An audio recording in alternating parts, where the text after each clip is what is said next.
56% des salariés français qui pratiquent régulièrement le télétravail. Mais il y a aussi la personne, comment elle se sent pour être seule chez soi, sans la proximité de son manager, sans avoir quelqu'un qui l'accompagne.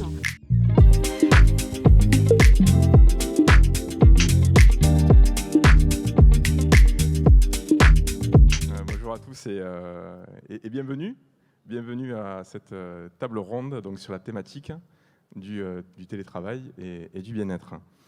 Alors, près de 4 ans après le début de la crise sanitaire, nous faisons le point aujourd'hui, donc avec nos 3 invités, sur ce qu'il reste du télétravail et sur la façon dont les employeurs prennent en compte le bien-être des télétravailleurs.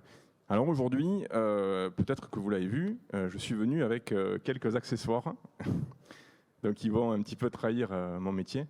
Et je me présenterai plus en détail juste après. Donc je suis venu avec un chapeau de magicien, dans lequel vous verrez il y a quelques petites questions surprises.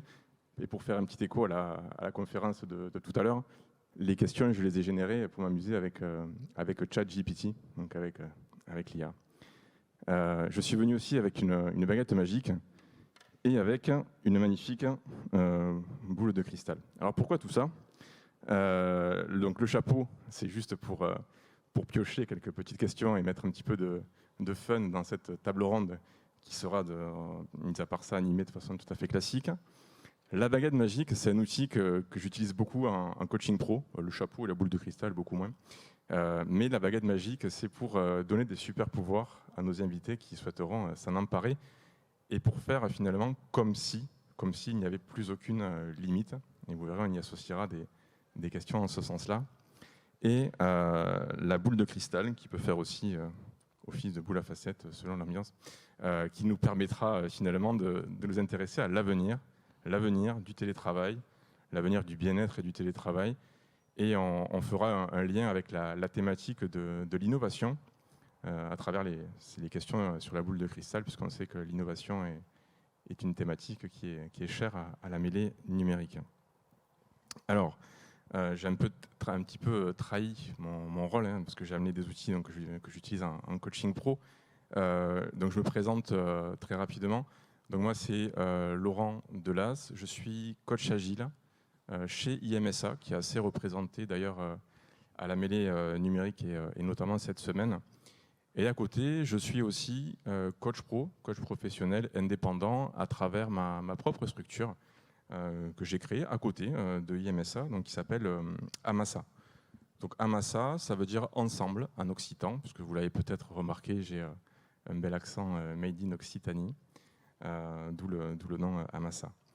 Cet après-midi, j'en profite pour passer un petit mot. Je serai en salle 107 de 14h à 16h30 pour faire du coaching pro pour elle, dans le cadre du numérique pour elle. Donc c'est des créneaux de 1 demi-heure, du coaching flash. Et je passe une annonce parce que suite à une problématique de santé et une problématique organisationnelle, j'ai 2 places qui se sont libérées. Donc il y a une place de 1 demi-heure à 15h30 et une autre à 16h. Voilà, donc si vous êtes intéressé, que vous êtes une femme qui évolue dans le milieu du numérique, ben écoutez, n'hésitez pas à venir me voir et je me ferai un plaisir de vous accueillir. Et si vous êtes un homme aussi, on pourra discuter, bien évidemment. Voilà. Sans plus attendre, je passe la parole à nos invités. Chloé Vaillé, on va commencer par toi, donc chargée de recrutement chez ProApro. Je te laisse te présenter en quelques mots. Bonjour à tous, donc du coup Chloé Vaillé, chargée de recrutement chez ProApro. J'ai un parcours à la fois dans le monde de l'intérim, le monde de l'informatique, mais également du coup chez un client final. ProApro, nous sommes un distributeur alimentaire et nous commercialisons des produits alimentaires pour les professionnels de la restauration. Et aujourd'hui, nous sommes 2800 dans le groupe, donc la France métropolitaine et l'export. Et voilà, nous rencontrons tout un tas de sujets liés au télétravail notamment. Merci Chloé. On va continuer avec Magali Ostribaras, donc directrice générale de Job for Student. Je te laisse te présenter. Bonjour à tous, Magali Ostrubaras. Donc je suis la cofondatrice et la directrice générale de Job for Student. Job for Student, en fait, notre objectif, c'est de mettre en relation les entreprises, les écoles et les étudiants sur le marché du travail, notamment à l'occasion de stages, d'alternance ou de premier emploi. Par ailleurs, pourquoi le télétravail aujourd'hui? C'est un sujet qui me suit depuis 20 ans. Alors, ça me fait un peu mal de le dire parce que ça ne me rajeunit pas. Mais il y a 20 ans, j'ai démarré mon DEA en droit du travail et la thématique déjà à l'époque, c'était le droit du travail à l'épreuve du télétravail. Et mon premier poste de DRH, une de mes premières missions, ça a été, et en 2005, donc ça fait presque 20 ans aussi, de mettre en place le télétravail à une époque où la fibre n'existait pas et l'arsenal juridique n'était pas très développé. Donc c'est un sujet que j'affectionne particulièrement, qui continue à me poser des questions et merci de m'accueillir pour en parler. Merci beaucoup Magali. Donc, sans surprise, on va continuer avec Frédéric Malfilâtre, donc directeur de la région Occitanie pour Harmonie Mutuelle. Je te laisse te présenter. Oui, voilà, tu l'as dit. Voilà. J'ai un bel accent occitan, toulousain aussi. Donc Frédéric Malfilâtre, je suis directeur de la région Occitanie pour Harmonie Mutuelle. Harmonie Mutuelle, c'est un assureur spécialisé dans la protection sociale, dans le monde de l'entreprise, santé, prévoyance, épargne, retraite. On est 5000 en France et on est 400 collaborateurs sur la région Occitanie. Voilà, la grande région Occitanie, donc on a des agences un petit peu partout. Et, voilà. Et le sujet du jour, le futur du travail, nous concerne particulièrement, il nous intéresse particulièrement parce que notre public, dans le monde de la protection sociale de l'entreprise, sont les dirigeants, les DRH, les DAF, qui dans le moment se posent des questions mais finalement, on a du mal à recruter, on a du mal à fidéliser. Les jeunes générations qui arrivent sur le monde du travail, ils n'ont pas les mêmes codes que nous. Et comment comprendre tout ça et donc on essaie de leur amener des éléments de réponse par rapport à ça. Voilà. Très bien, merci beaucoup Frédéric. Alors juste un petit mot donc, pour dire que voilà, Emmanuel Lamarre, qui est le directeur de la région Occitanie pour Malte, s'excusait puisqu'il n'a pas pu nous rejoindre aujourd'hui suite à une annulation de son vol. Donc voilà, il arrivera plus tard dans la journée, mais voilà, il présentait ses excuses. Donc merci pour ces présentations, ces propos introductifs. Alors je vous propose qu'on commence un petit peu par la fréquence en termes de télétravail. Alors c'est vrai qu'avant la crise sanitaire, le télétravail était en France, somme toute, un petit peu marginal. Aujourd'hui, nombre d'entreprises ont pris le parti de continuer dans la voie du télétravail, malgré que la crise sanitaire soit derrière nous. Et aujourd'hui, c'est plus de la moitié des salariés français qui pratiquent régulièrement le télétravail. 56%, si je me fie à une étude de 2022, réalisée par JLL France, et en moyenne 3,6 jours de télétravail par semaine. C'est assez impressionnant. En tout cas, moi j'ai été impressionné par ces chiffres-là. Chloé, du coup, chez Pro à Pro, en termes de fréquence, comment le télétravail a-t-il évolué depuis la crise sanitaire ? Alors, il a évolué grâce à la pandémie, parce qu'avant, c'est quelque chose qu'on ne pratiquait pas. On a commencé à mettre en place plutôt un jour, et on évite de passer à 2. Donc, on a mis en place une charte de télétravail qui autorise nos salariés à télétravailler au bout de 3 mois d'ancienneté. Par contre, il faut savoir que nous, aujourd'hui, on a une majorité de population logistique, donc à la fois entrepôt et transport. Et aujourd'hui, c'est quelque chose qui n'est pas forcément praticable dans leur activité. Donc ça, il ne faut pas l'oublier parce que nous, en tant que fonction support, c'est quelque chose que l'on peut pratiquer et on peut télétravailler finalement de n'importe où. Mais aujourd'hui, nos chauffeurs, nos préparateurs de commandes ont besoin d'être sur le terrain. Donc on a essayé de trouver une règle à peu près équitable, donc 2 jours sur 5, ça reste cohérent. Voilà, donc on est sur cette fréquence et ça fonctionne plutôt bien et je pense qu'on va rester un petit moment sur ça. Très bien, merci beaucoup. Magali, de ton côté, ça se passe comment en termes de fréquence depuis 2020 du coup ? Alors, en 2020, nous n'existions pas. On a fêté nos 1 an cette semaine, donc on n'a pas connu l'influence de la crise sanitaire. En revanche, chez nous, on est une petite équipe, on est 5. Donc ça reste très flexible. On essaye de s'adapter vraiment aux besoins et aux attentes de chacun.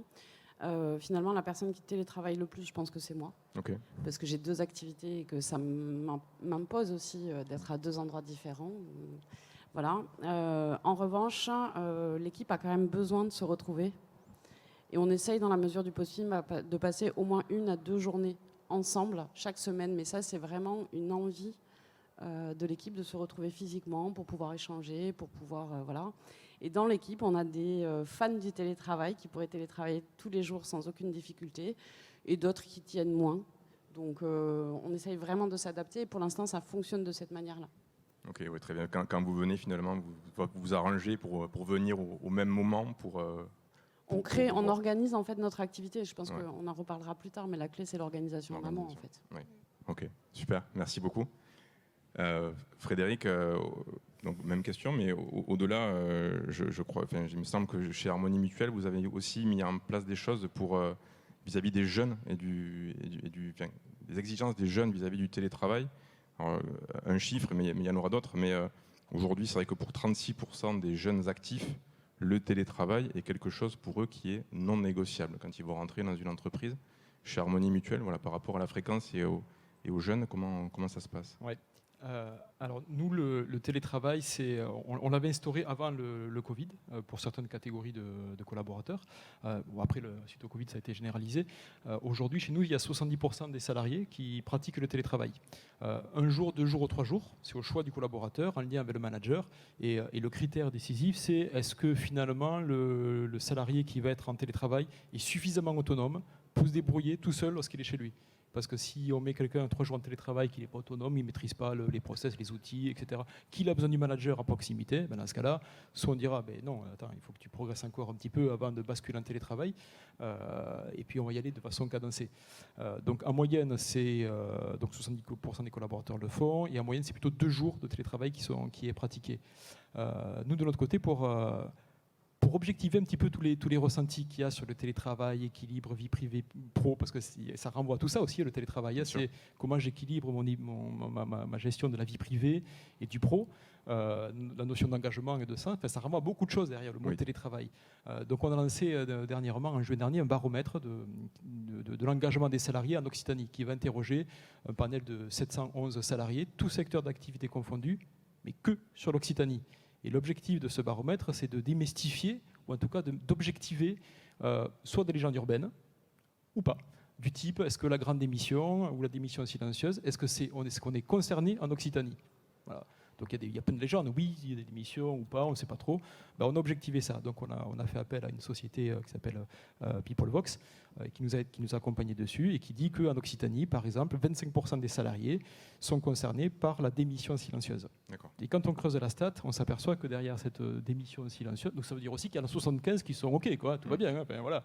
Et derrière cette stat de 25%, il y a quand même 50%, même 60% des collaborateurs qui sont concernés par la démission silencieuse qui disent que le premier motif de désengagement, c'est mon manager de proximité.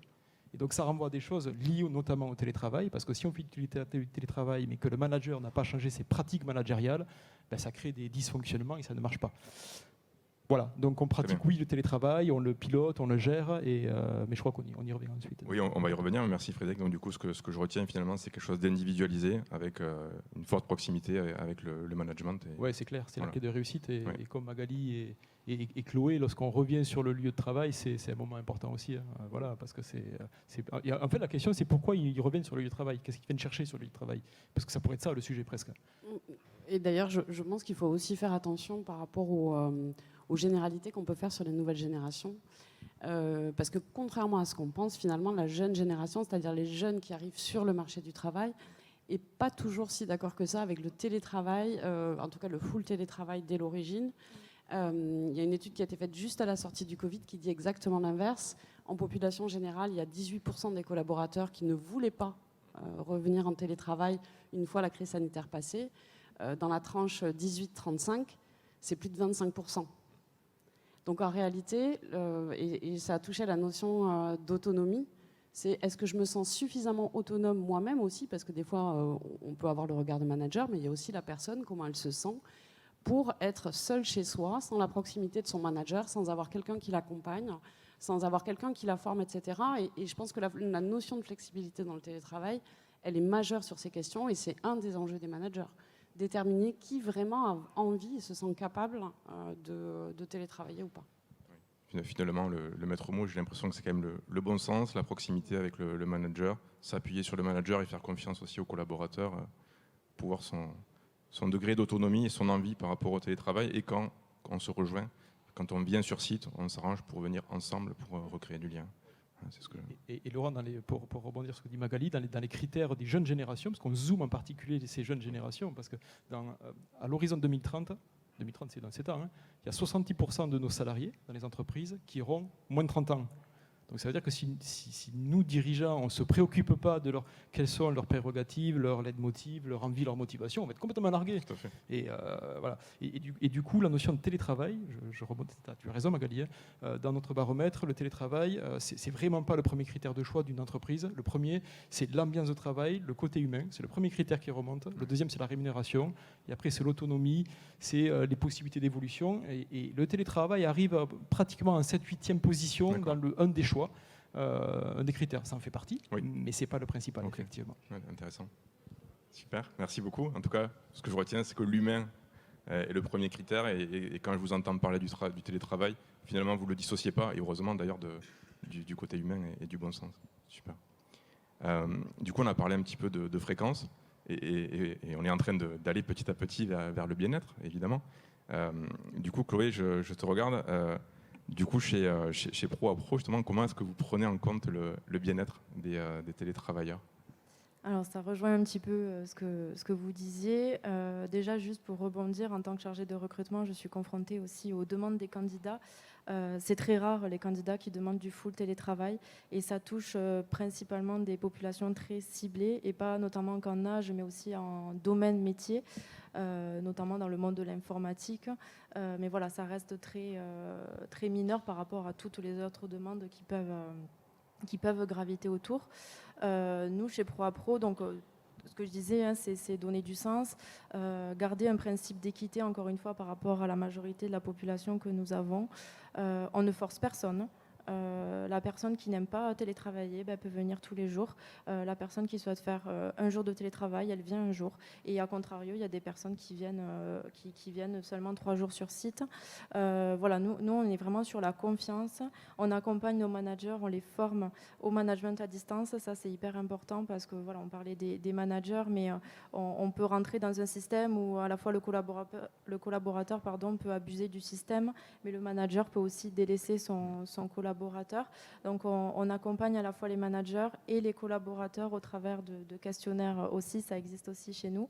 Voilà, qu'est-ce qu'ils apprécient, qu'est-ce qu'ils n'aiment pas dans le télétravail, et on essaie de mettre en place toutes les actions RH qui peuvent découler autour, même si on peut pas tout mettre en place parce que voilà, il faut pas laisser de passe-droit à certaines personnes, mais voilà, je pense qu'on le fait de façon plutôt humble.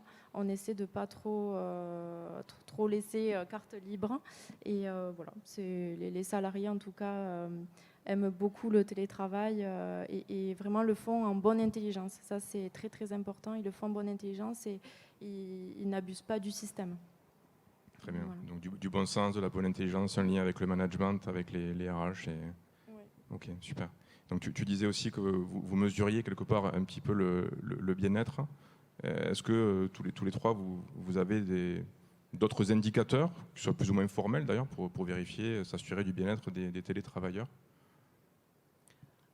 Alors là, je ne vais peut-être pas forcément parler de mon expérience chez Job for Student, parce qu'encore une fois, on est une petite équipe, mais plutôt je vais remettre ma casquette de RH et d'accompagnement de dirigeants ou d'entreprises sur ces sujets-là.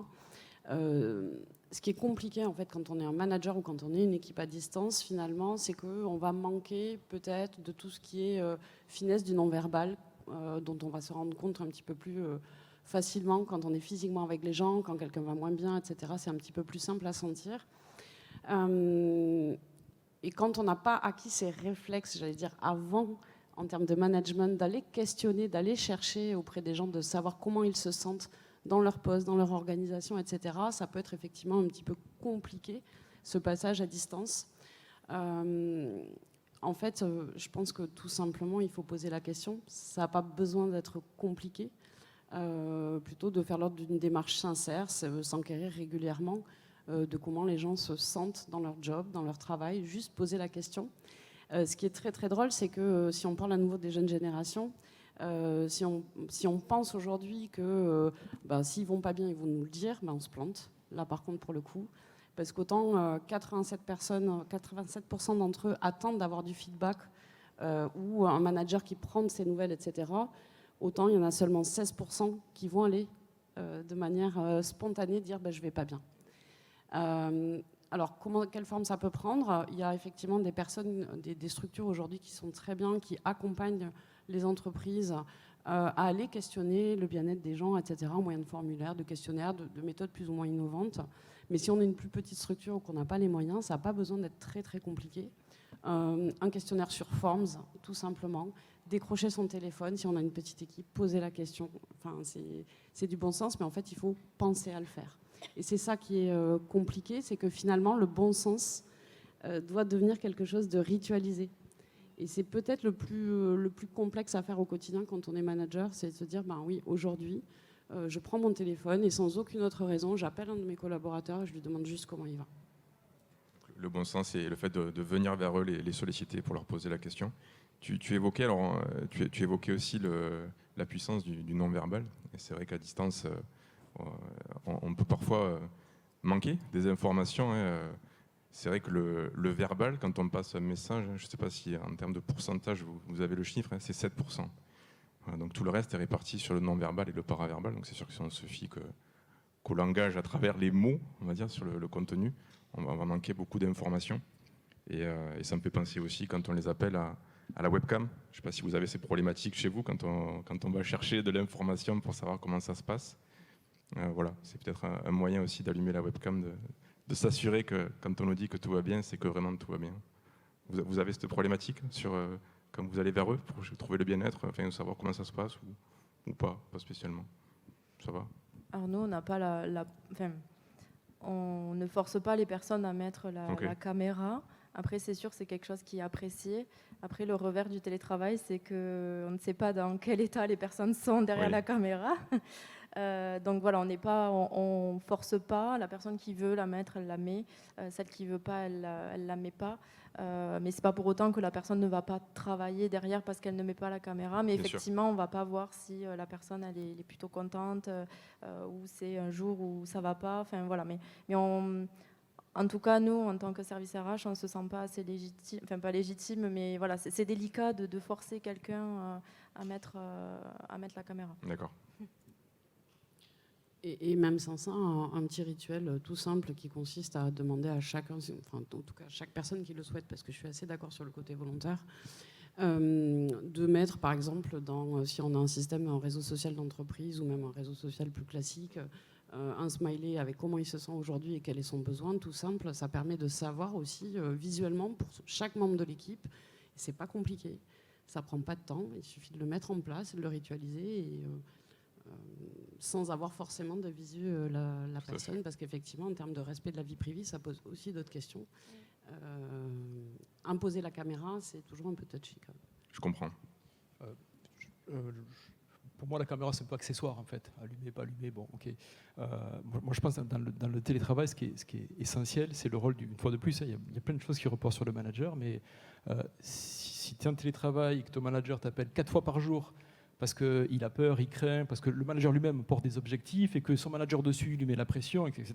Donc si le manager ne cesse d'appeler, ne cesse de teamser, voilà, et là ça fait monter la pression, et donc je pense qu'il y a un vrai rôle managérial, c'est une transformation des pratiques managériales en fait. Et je pense que c'est ce qui fait que le télétravail va marcher, ou pas bien marcher, au-delà de j'allume ma caméra, ouais, c'est important, ok, bon, mais vraiment, moi je suis convaincu qu'un manager qui n'a pas les bons codes pour manager des équipes en télétravail, il va vraiment déstabiliser fortement ses équipes. Et ensuite, lorsque le salarié revient en présentiel, moi je crois que c'est là où tout se joue aussi.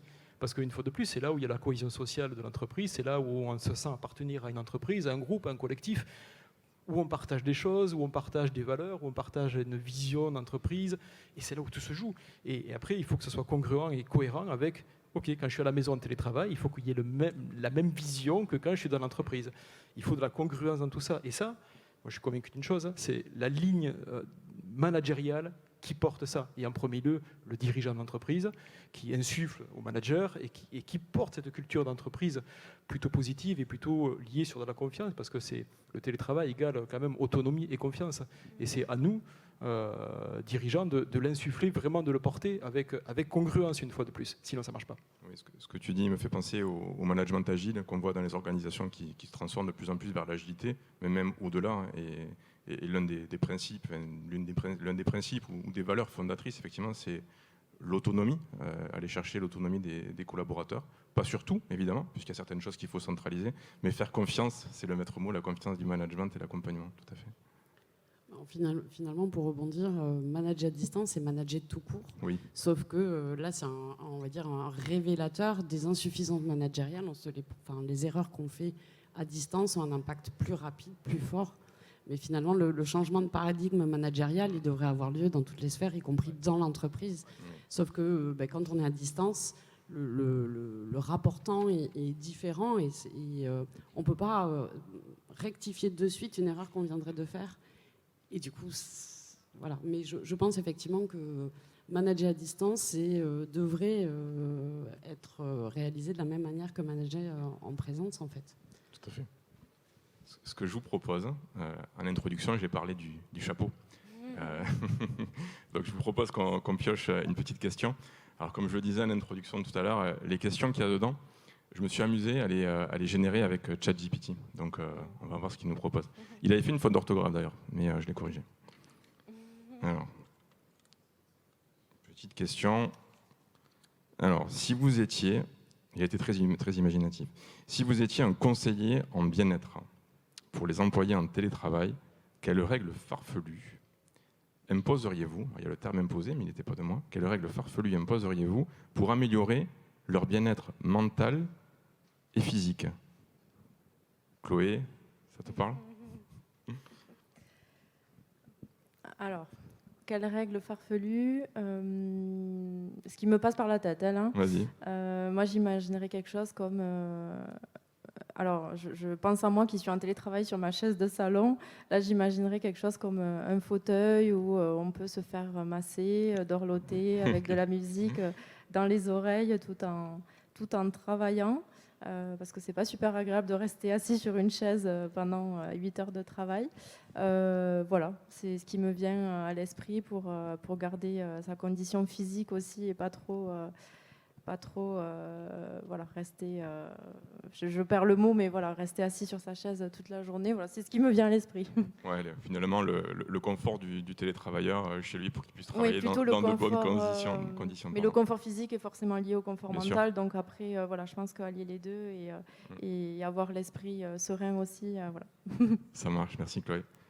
Est-ce que ça vous évoque d'autres règles farfelues? Farfelues, je sais pas, mais... Ouais, Chloé disait, on est assis 8 heures par jour sur la chaise, c'est clair. Et un des gros risques, c'est connu, hein, un des gros risques sanitaires quand on est salarié, c'est la sédentarité. Oui. Donc c'est un des gros risques physiques et de maladies mentales. Ouais. Et 60% des salariés en France sont sédentaires. Donc du coup, moi ce que je ferais, et c'est ce qu'on essaie de faire, c'est d'autoriser, même pendant les heures de boulot, en télétravail, tu prends tes baskets, tu vas marcher 10 minutes, un quart d'heure, demi-heure, tu fais une petite sieste entre midi et deux parce que c'est cool, ça réénergise et voilà, et c'est permis, et c'est ok, oui. C'est autorisé quoi. Parce que tu es autonome, tu es responsable, et si tu fais ta petite sieste un quart d'heure ou si tu prends tes baskets, tu vas marcher demi-heure, je sais que quand tu vas revenir, tu seras dans ta feuille de route, tu feras ce qu'il faut faire. Parce que ton manager te l'a permis et parce qu'il sait qu'il a confiance en toi. Enfin, une fois de plus, c'est pas farfelu, hein, mais oui. C'est un truc vachement congruent et de bon sens, quoi, tout ça. Voilà. Mais qui n'est pas si simple, parce que c'est quand même des ingrédients assez sensibles, parce que ça touche l'humain. Quoi. Donc voilà, moi, je ferais ça. Oui, et puis tu reviens à ce que tu disais tout à l'heure, à la confiance, au bon sens et à l'autonomie. Et donc, ça ne marche pas sinon, de toute façon. Bien sûr, on est d'accord. Ça marche. Ce que je vous propose, j'avais parlé du chapeau et j'ai aussi parlé de la baguette magique. Du coup, Magali, est-ce que tu veux utiliser cette baguette? Je vais te poser une petite question, tu vas me dire. Tu peux me dire non. Le télétravail, s'il n'y avait aucune limite, cette baguette, tu vas voir, elle va enlever les limites. S'il n'y avait aucune limite, le télétravail dans un monde idéal, ça serait quoi pour toi? Alors effectivement, avec la baguette magique. Avec la baguette magique, et on enlève toutes les difficultés managériales qui pourraient exister, les barrières, voilà. Ça serait un télétravail choisi, flexible, adapté à chacun, avec un cadre co-construit, y compris des règles de communication choisies et mesurées de manière individuelle et avec chaque collaborateur et le manager et le dirigeant.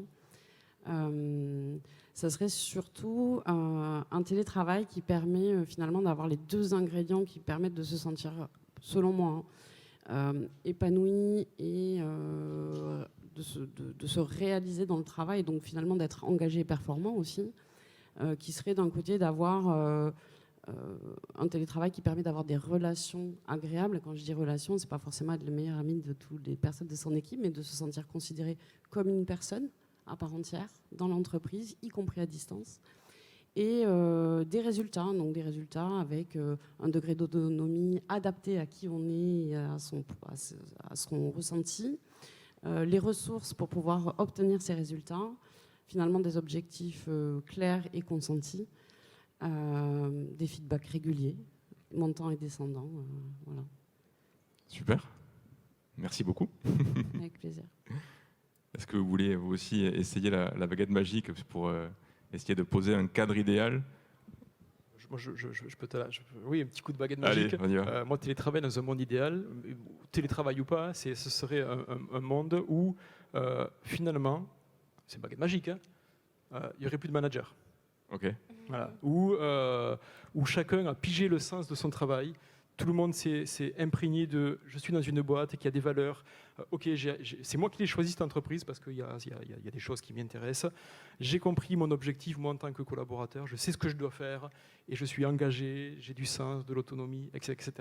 Et sans qu'il y ait en permanence derrière le manager qui recadre, qui remette dans le fil rouge, etc. Et pour moi, une boîte idéale, ou télétravail idéal, ce serait ça, en fait. Alors, on n'y est pas, parce que le rôle du manager, il est clé, il porte tellement de transformations, mais le coup baguette magique, ce serait une entreprise sans manager. Et je pense que ce serait, in fine, le truc un peu ultime, quoi. Ok, ça marche. Merci beaucoup. Et si je peux Bien sûr. me permettre. Alors j'ai sondé quelques collaborateurs de l'équipe sur le télétravail pour avoir aussi une vision très opérationnelle. Ce qui remonte beaucoup, en tout cas à l'échelle de mon pôle, c'est le fait de pouvoir télétravailler n'importe où, finalement dans n'importe quel lieu, que ce soit chez soi ou ailleurs, ou je sais pas, ou dans un café ou autre. Et si on est à la maison, pouvoir télétravailler dans la tenue que l'on veut. Alors le pyjama remonte souvent. Ah oui, d'accord. Voilà, avec son animal de compagnie et pouvoir laisser son chat passer tranquillement devant la caméra quand on est en réunion. Voilà, c'est ce qui remonte, sujet très terre à terre, hein, mais c'est ce qui est remonté beaucoup dans l'équipe. Ok, ouais, donc tu reviens finalement à ce que tu disais tout à l'heure, c'est l'environnement de travail au domicile qui permet de se sentir bien et de bien travailler, quoi. C'est ça. Ok. Parfait. Vous n'avez pas vu la vidéo dernièrement qui s'est passée c'est même passé à la télé, c'est un monsieur qui fait une réunion en petit costume, là, en cravate, en chemise, et puis il y a son ordinateur qui tombe par terre et la caméra se peut arrêter et en fait il est en culotte. Ah oui, d'accord. Et il passe en direct à la télé, je crois que c'était un truc de fou. Bon, bref. Oui, je pense que ça arrive beaucoup. Oui, le haut en costard cravate et puis sur le pantalon, ça doit arriver. Merci beaucoup. Ce que je vous propose, c'est que, parce que je vois le temps filer, ça passe à une vitesse folle, c'est qu'on utilise notre fameuse boule de cristal, ou boule à facettes, hein. Voilà, je ne sais pas si ça passe à la caméra. Si on utilise cette boule de cristal pour lire un petit peu dans l'avenir, comment, allez Chloé, je te regarde, comment tu vois l'avenir du télétravail en termes de bien-être? Et si on fait le lien avec l'innovation, hein, comme je le disais en intro, qui est un point important pour la mêlée numérique, quelles innovations tu verrais dans le futur? Alors, en toute honnêteté, je pense que cette question, elle est hyper compliquée pour moi parce que si je prends ma position de salarié ou même salarié chez ProApro, oui. Je le dis en toute humilité, je pense qu'il n'y a pas besoin de trop innover finalement sur le télétravail tant qu'on garde un socle sain. Où on a des bases solides et on donne du sens et on le fait en bonne intelligence. Je pense qu'il n'y a pas besoin d'innover et honnêtement, je n'ai même pas d'idée sur des innovations en toute franchise. Okay. En fait, moi, je vois le télétravail comme Chloé dans son bureau au travail et Chloé dans son bureau à la maison. Et du coup, je pense que quand dans la tête des salariés tout est clair, en fait, on le met en place de façon saine. Et du coup, il n'y a pas besoin d'innover. Après, c'est ma vision des choses. Ouais, de la simplicité, du coup. Mais du coup, ouais. J'ai du mal à répondre à cette question. Du coup. Très bien. Non, mais ça répond de la simplicité. Et finalement, on revient au cocon qui est très important pour travailler chez les gens. Ça vous évoque d'autres choses? Oui, mais ça peut renvoyer aussi à l'avenir, comment sera structuré le travail demain avec l'arrivée de l'IA. Et ça renvoie à quel rôle l'humain va continuer à jouer dans les transformations liées, parce qu'on va être concerné en fait. Et moi, je suis un peu comme Chloé. Je pense qu'il y a un truc vachement essentiel, c'est quand même. Je pense qu'il y a un truc que l'IA ne pourra pas changer, c'est la nécessité du lien social dans une entreprise. Le rôle que va jouer l'humain, d'échanger, de comprendre, de porter des projets, de créer du collectif. Et ça, je pense que l'IA ne pourra rien y faire contre ça. Et je pense que c'est là où est la plus-value de l'humain dans l'entreprise. Donc je pense qu'il faut vraiment activer fortement là-dessus. Sur le télétravail, pour renforcer ce que je te dis, Laurent, nous on sonde tous les 4 mois, on fait des baromètres pour savoir l'engagement, le niveau d'engagement de nos collaborateurs, s'il est bon, pas bon, etc. Et le télétravail en fait partie, et on s'aperçoit que les personnes qui font 3 jours de télétravail ont un niveau d'engagement qui baisse. Et les collaborateurs qui font 1 jour de télétravail, c'est eux qui ont le niveau d'engagement le plus élevé. Contrairement à ce qu'on pourrait penser. Pourquoi ? Parce que quand ils viennent à l'entreprise, ils trouvent des collègues avec qui discuter, avec qui partager, avec qui échanger. Et voilà, et du sens, quoi, tout ça. Et donc je trouve ça plutôt intéressant. Et ça remet une fois de plus le collectif, partager des choses.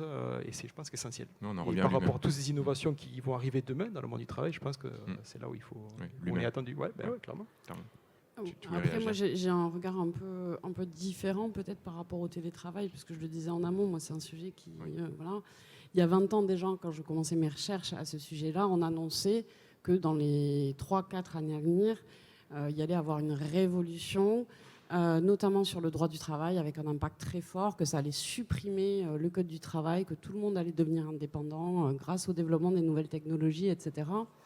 Force est de constater qu'entre 2003-2004, où j'ai fait cette recherche, et 2020, il ne s'est quand même pas passé grand-chose.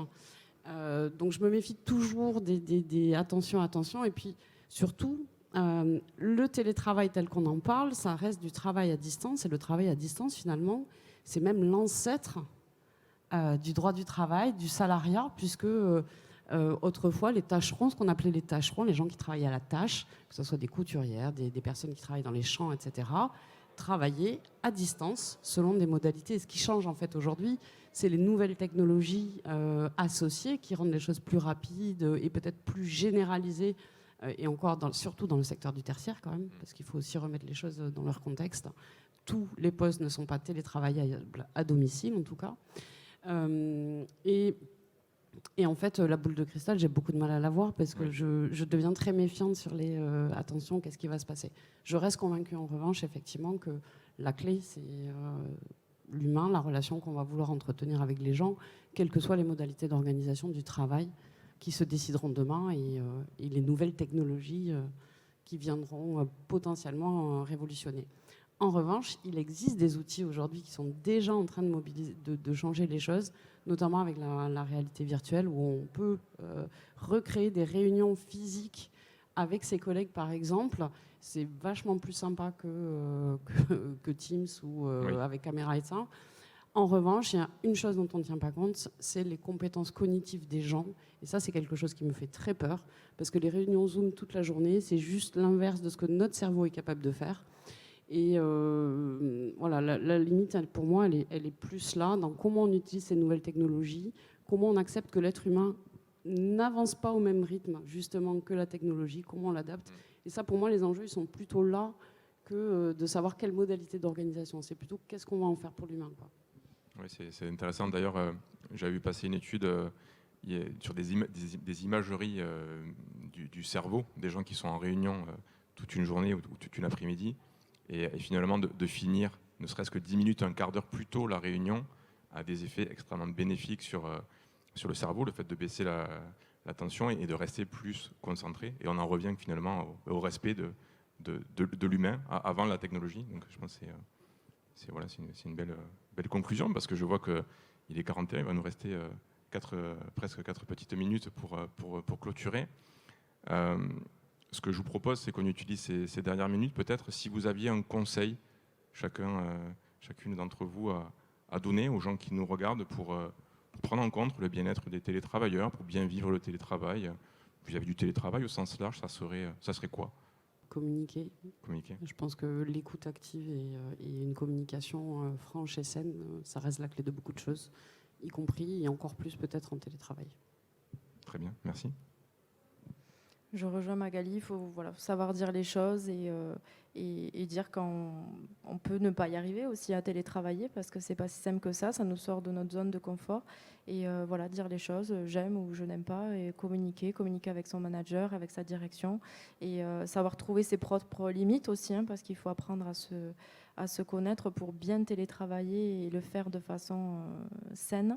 Je pense que le maître mot effectivement c'est la communication. Merci. Frédéric? Oui, je pense qu'il y a des sujets sur l'équilibre vie privée, vie pro. Moi, je pense qu'on prendra en compte la santé physique, mentale et donc le bien-être des collaborateurs lorsqu'on sera aussi en capacité de comprendre qu'un salarié, c'est un être humain et que lorsqu'il franchit la porte de l'entreprise, il devient collaborateur, mais c'est aussi, il embarque avec lui aussi une part de sa vie perso. Donc il y a des collaborateurs qui ont des difficultés perso et c'est la difficulté, c'est toujours un petit peu touchy, on est sur le fil du rasoir, mais comment on arrive à prendre en compte sa situation de vie personnelle. Une famille monoparentale, par exemple, a des contraintes particulières. Une personne qui est en situation d'aidance d'un proche, on sait qu'il a une situation de vie particulière. Une personne qui a une maladie chronique, il y en a à peu près 10% des entreprises qui ont une maladie chronique, ont une situation de vie particulière. Si l'entreprise permet de libérer la parole pour dire moi, dans le moment, pour moi, c'est compliqué pour X raisons. Voilà. Et si l'entreprise sait y répondre favorablement, je pense que cette personne-là, elle donnera le meilleur d'elle-même et l'entreprise en sera ravie parce qu'elle sera plus productive, plus efficace, moins absente, etc. Et s'agira sur son bien-être. Voilà. Merci beaucoup. Donc, prise en compte des individualités, de l'humain, de la communication. Et finalement, c'est ce qui a englobé quelque part, c'était un petit peu le fil rouge de cette table ronde sur le télétravail et le bien-être. Donc merci beaucoup pour vos interventions. Merci. Et je vous dis à plus tard. Merci beaucoup. Merci Laurent.